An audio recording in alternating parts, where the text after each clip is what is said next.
Hello, my name is Scott Irwin, and I'm going to be providing a summary of the talk I gave at the 2019 IFES meetings from last December.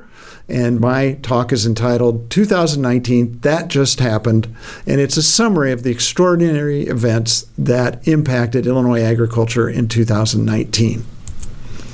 There were really two tracks of events that dominated 2019. The first track was the trade track, and this chart helps illustrate the dramatic impact that the trade war with China had on prices during 2019.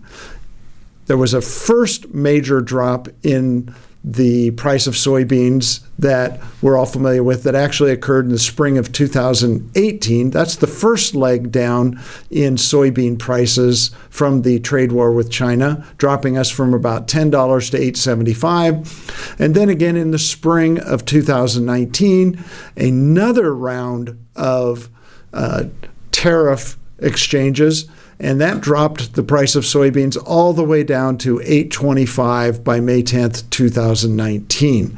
So a very large drop in soybean prices for the 2019 crop.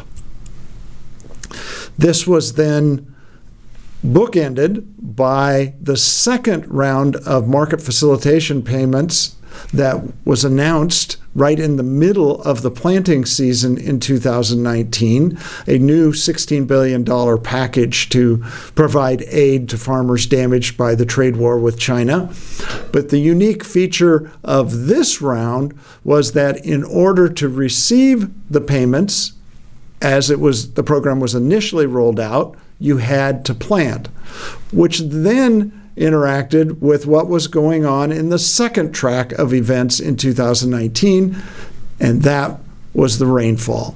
This chart shows the cumulative monthly precipitation above average in Illinois starting in the fall of 2018 all the way through May 2019, and it's easy to see that it was wet, wet, wet, wet, and that really peaked in May of 2019 when by that time we were more than 10 inches above average precipitation total during this time period. So it was extremely wet, which caused extreme lateness in corn planting and soybean planting in 2019, particularly in the eastern corn belt of the U.S., including Illinois.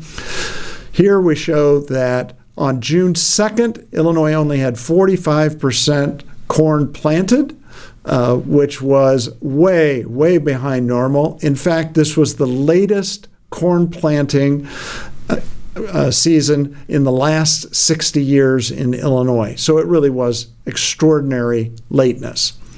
Because of that lateness, the price of corn skyrocketed after that mid-May low. Here we show by mid-June, the price of corn had essentially gone up $1 a bushel, creating what looked like some very nice incentives to plant corn. But because of the extraordinary lateness of the planting and the interface with the prevent plant option that farmers could also consider, there was a lot of uncertainty about where final planted acreage for corn and soybeans was going to turn out. There was a lot of bullish sentiment in the market and among farmers and a lot of market analysts at that time, including myself. It turns out, though, that there was a big surprise, and we really had that revealed mainly all in one day with the 2019 August crop report, which showed that we were going to plant about 90 million acres of corn, about 76.7 million acres of soybeans. And this was the part that was really surprising to a lot of people.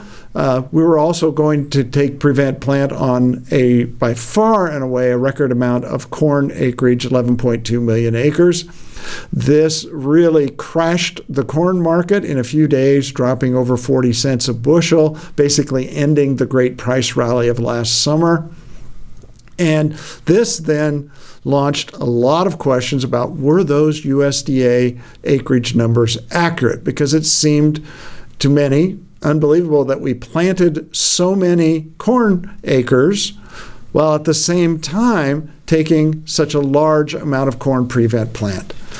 And the basic answer, I believe, to why the USDA most likely got the acreage in the ballpark was because farmers smartly took those corn prevent plant acres out of aggregate soybean acres, and that's the key to understanding at least the acreage puzzle for 2019.